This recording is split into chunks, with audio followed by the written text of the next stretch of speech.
Assalamualaikum warahmatullahi wabarakatuh. Waalaikumsalam warahmatullahi wabarakatuh. Bismillahirrahmanirrahim. Alhamdulillahirabbil alamin.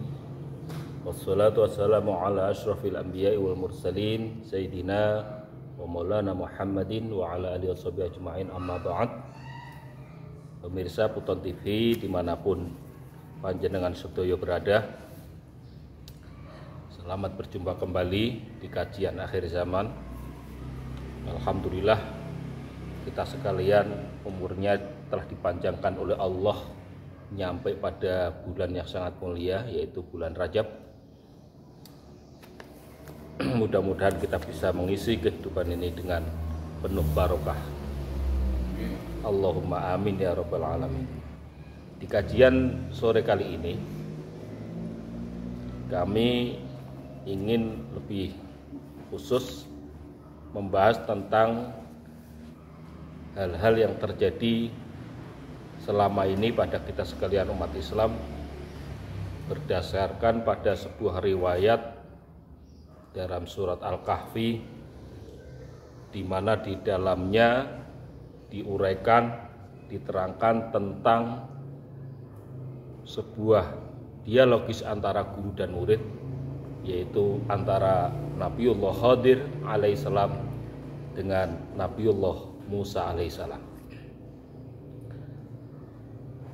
Ayat ini, surat ini menjadi dasar para ulama bahwa Nabi Khidir itu masih hidup, dan itu sudah kami bahas pada konten tentang turunnya Nabi Isa alaihissalam.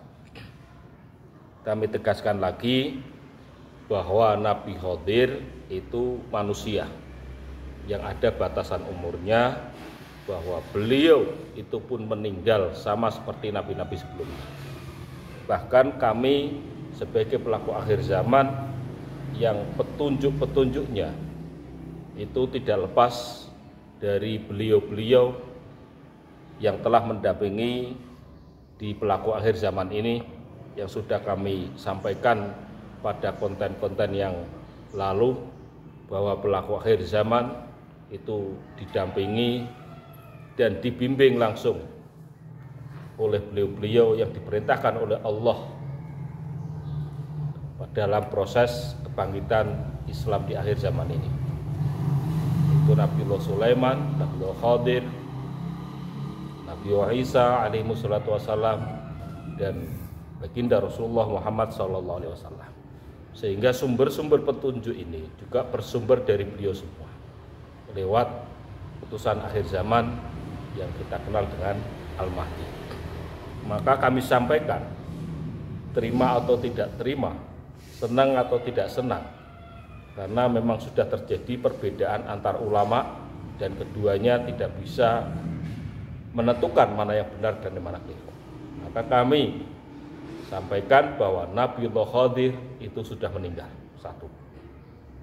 Yang kedua, di surat Al-Kahfi, bahwa Nabi Khidir ketika mendidik Nabi Musa alaihissalam itu beliau kondisinya bukan bil dohir, bukan bil jasad, tapi beliau bil ruh, karena waktu itu beliau sudah meninggal dunia ataupun wafat.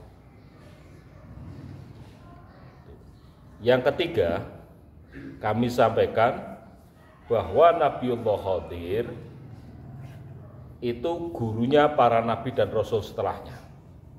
Memang diutus oleh Allah untuk mendidik para nabi dan rasul setelah beliau wafat, dan rasul dan nabi setelah generasi beliau, termasuk adalah Nabiullah Musa alaihissalam, Nabiullah Sulaiman, sampai pada Rasulullah SAW. Pada puncaknya beliau ditugaskan oleh Allah mendidik dan mendampingi pada utusan akhir zaman ini.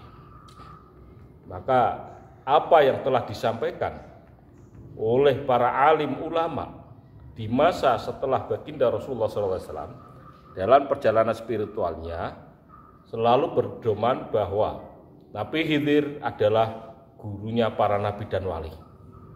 Maka itu adalah pendapat yang keliru, pendapat yang pakai dzon dari si pengkata tadi. Hanya dzon saja. Tapi sejatinya di akhir zaman ini kami sampaikan bahwa Nabi Khidir gurunya para nabi dan rasul, bukan para wali. Makanya kalau Nabi Khidir sampai menemui orang-orang, generasi, baik ulama spiritual ataupun orang-orang yang telah menjalani tirakat, itu adalah bukan Nabi Khidir yang sejatinya. Itu adalah iblis, jin yang mengaku-ngaku sebagai Nabi Khidir.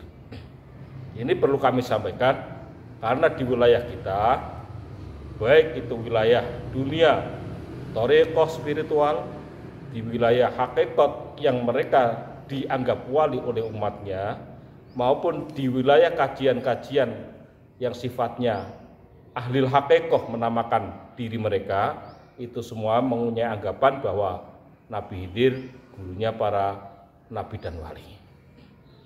Seperti yang kami sampaikan, ada seorang ulama yang selalu mempunyai aurat surat Al-Kahfi, karena di situ memang ada riwayat Nabi Khidir.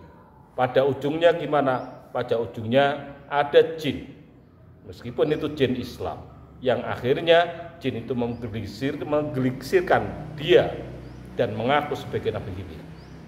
Dan orang yang dididik Nabi Khidir akhirnya dianggap wali oleh umat, oleh keluarganya, oleh murid-muridnya.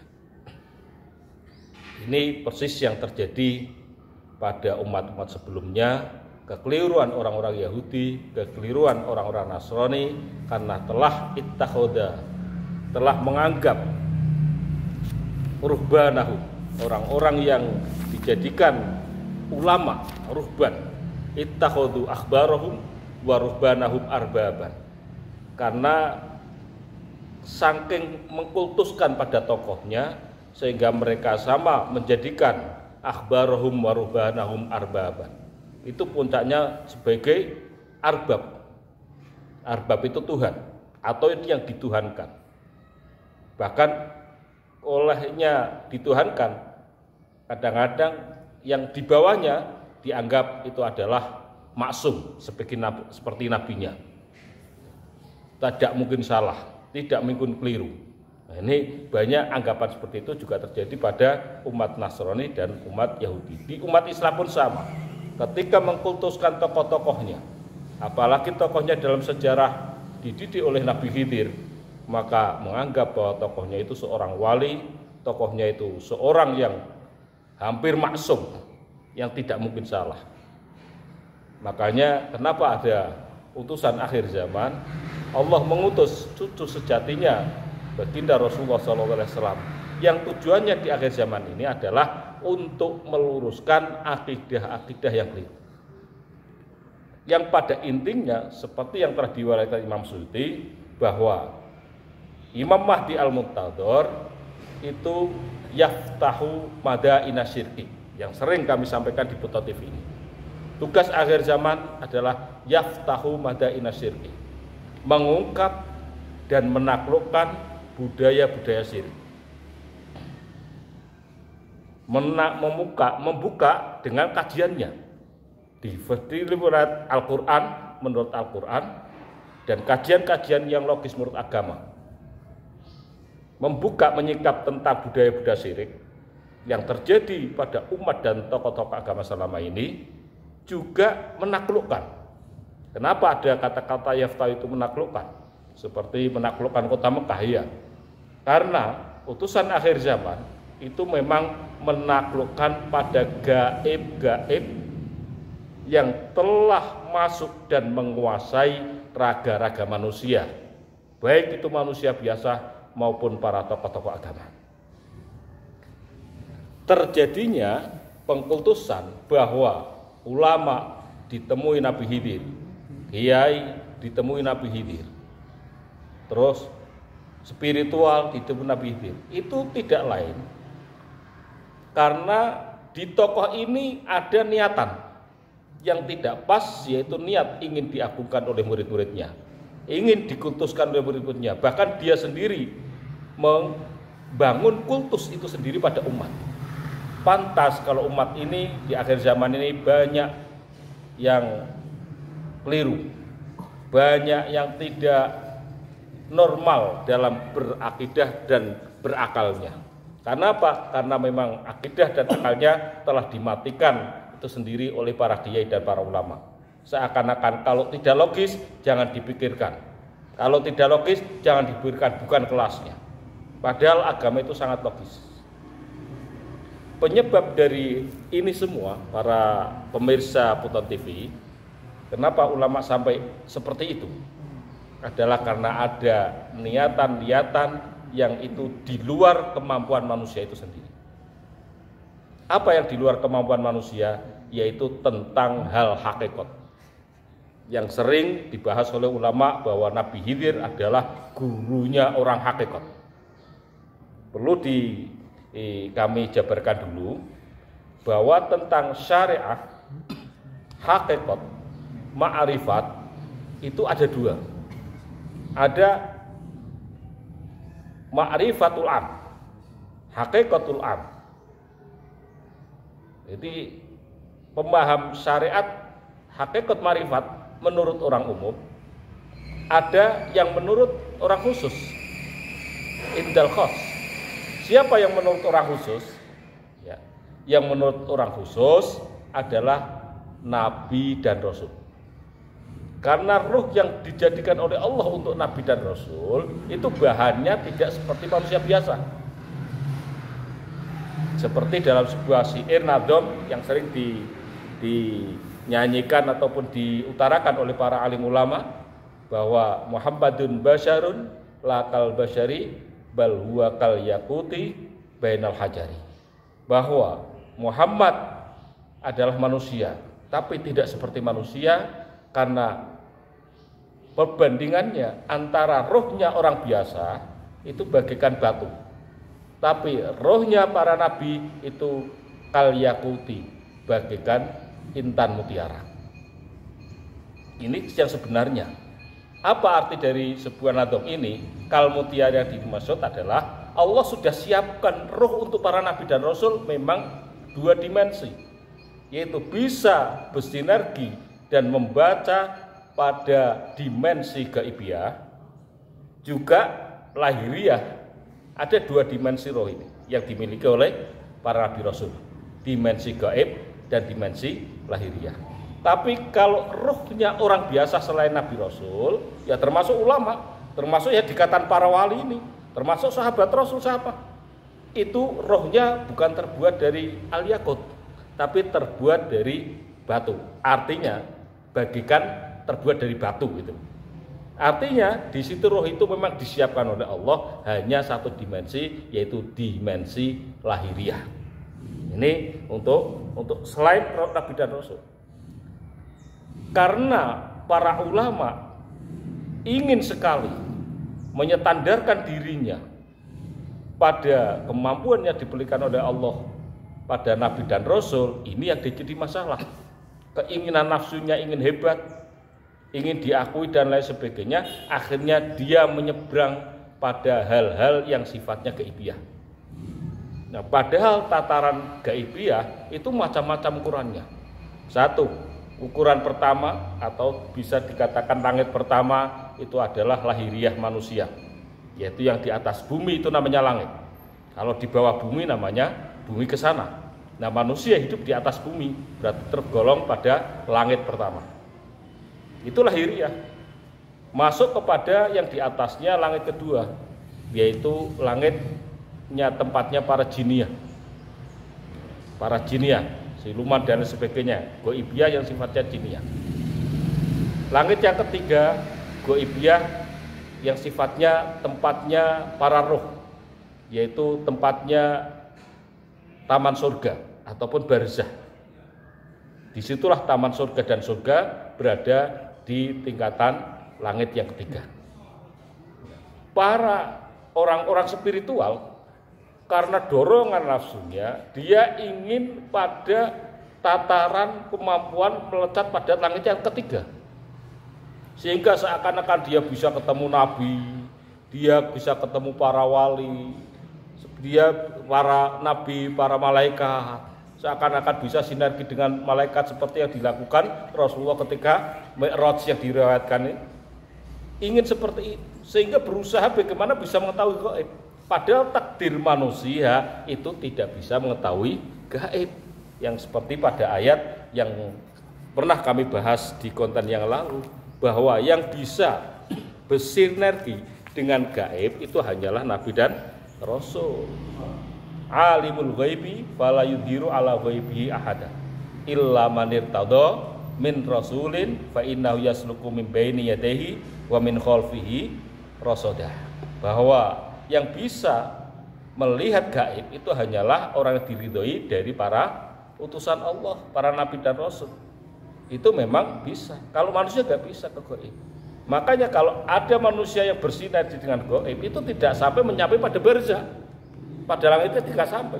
Pasti dia tercemplung ya. Tercemplung, tersesat itu di wilayah yang terjerumus di wilayah langit kedua, yaitu di wilayah jiniyah. Makanya pernah ada riwayat ini menyanggung seorang yang bernama Rabi'ah al-Adawiyah. Rabi'ah al-Adawiyah itu pernah dilamar oleh Hasan al-Basri, seorang tabi'in yang dulu hidupnya mengikuti salah satu istri Rasulullah. Dia mau dilamar Hasan al-Basri, seorang ulama besar. Permintaannya apa? Rabi'ah al-Adawiyah ini. Rabi'ah al-Adawiyah itu permintaannya, kalau kamu, hai Syekh Hasan al-Basri, bisa memastikan bahwa saya nanti di kuburnya, maksudnya di alam barzahnya nanti selamat, saya siap dilamar. Tentunya ini menyerah Syekh Hasan al-Basri. Kenapa? Syekh Hasan al-Basri sebagai seorang tabi'in yang masih sukha waktu itu menyadari diri bahwa manusia tidak bisa mencapai mengetahui bagaimana nasib manusia di barzah. Sudah sampai barzah apa enggak, apalagi menentukan. Nah, ini riwayat ini. Makanya kalau sekarang oke lah, banyak ulama yang melihat itu disiksa di kuburan, itu setelah mati akhirnya disiksa, itu memang kita akui bisa. Andai kata dalamnya ada gaibnya, ada jinnya bisa. Kenapa? Orang di alam kubur yang disiksa itu masih di wilayah dunia. Tapi kalau sudah melangkah pada barzah, alam ketiga, maka manusia sudah tidak mampu ke situ. Andai kata dia merasa mampu, diberi gambaran-gambaran ternyata bisa menembus ke sana, itu adalah kebohongan-kebohongan dari iblis. Nah, ini biasanya diakui oleh para spiritual yang sudah keliru dalam penyampaian sampai bisa naik ke langit 7. Itu adalah pembohongan-pembohongan halusinasi dari iblis pada mereka. Jangan mau ditipu oleh para iblis. Kalau memang para spiritual sudah tertipu sama iblis, ya kita pendengar jangan sampai mau percaya. Itu adalah kebohongan. Ini yang kami sampaikan petunjuk di akhir zaman, bahwa manusia kalau tahu gaib tentang jin, pasti manusia itu sendiri dalamnya ada jinnya. Gitu. Ini makanya Nabi Khidir adalah gurunya para nabi dan rasul. Kami ulangi ya, bukan gurunya para wali dan kiai. Nah, oleh karena itu kajian akhir zaman, mari kita sama cerdas, orang-orang dan para santri yang mau menyambut kebangkitan Islam ini, mari kita kaji kembali coba tentang hal-hal yang tidak logis. Riwayat-riwayat para wali yang mengaku dididik Nabi Khidir perlu kita pertanyakan. Dan ini banyak sekali. Contoh saja ya, ini sebagian yang sudah berkembang di wilayah kita, yaitu tentang salah satu gurunya, mbah gurunya dari Imam Ghazali. Nah, yang lagi bingung tirakat di depan Ka'bah, kemudian dijumpai Nabi Khidir.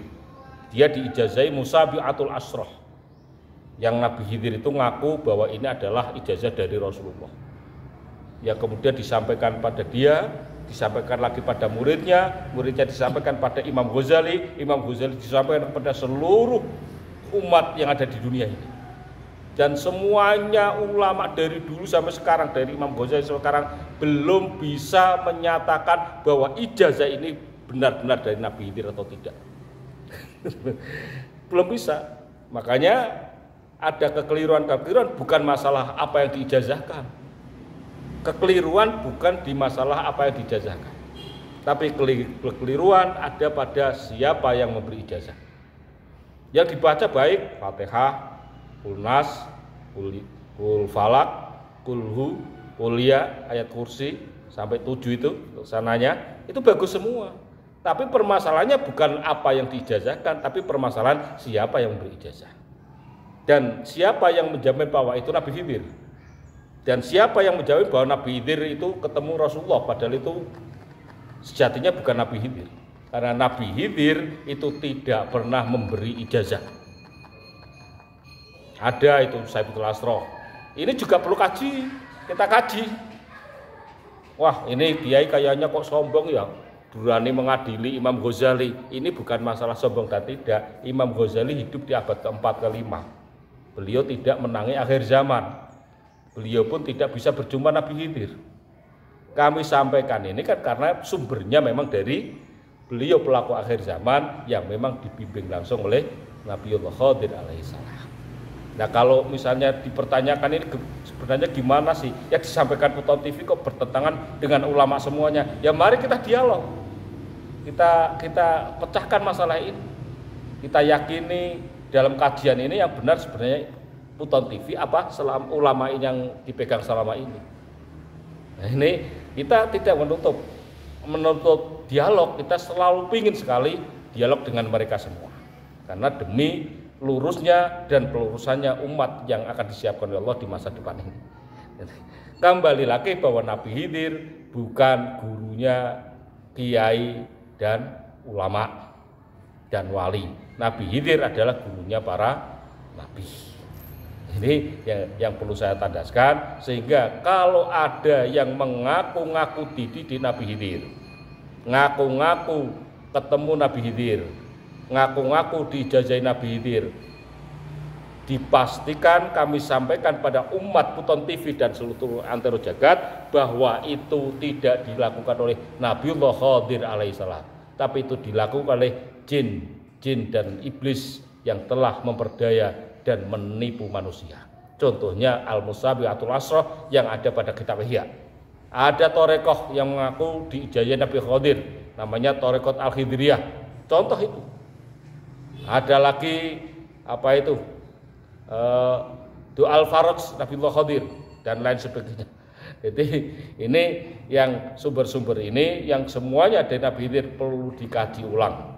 Dan kami siap berdialog dengan ulama siapapun dalam ranah meluruskan akidah yang selama ini keliru dan tidak bisa memastikan apa itu keliru atau tidak.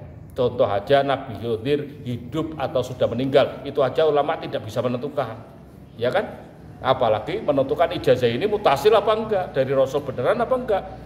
Makanya kami datang di Puton TV adalah sebagai corong, saiful lisan, sebagai corong penyampai pada umat untuk menuju pada akidah yang benar demi kepentingan umat, bahwa umat yang hidup sekarang itu adalah umat Rasulullah SAW yang telah dibimbing selama ini oleh para alim ulama dengan kebenaran, kemanfaatan dan kekeliruannya, dengan segala positif dan negatifnya.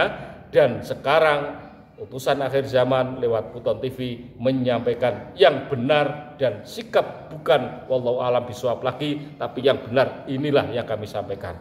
Dan kalau kurang jelas kata siap berdialog dengan siapapun demi kejelasan. Mudah-mudahan kita sekalian mendengar ini dapat hidayah dari Allah Subhanahu wa taala. Allahumma amin ya rabbal alamin. Wallahul muwaffiq ila aqwamit thoriq. Assalamualaikum warahmatullahi wabarakatuh. Waalaikumsalam warahmatullahi wabarakatuh. Nabi Khidir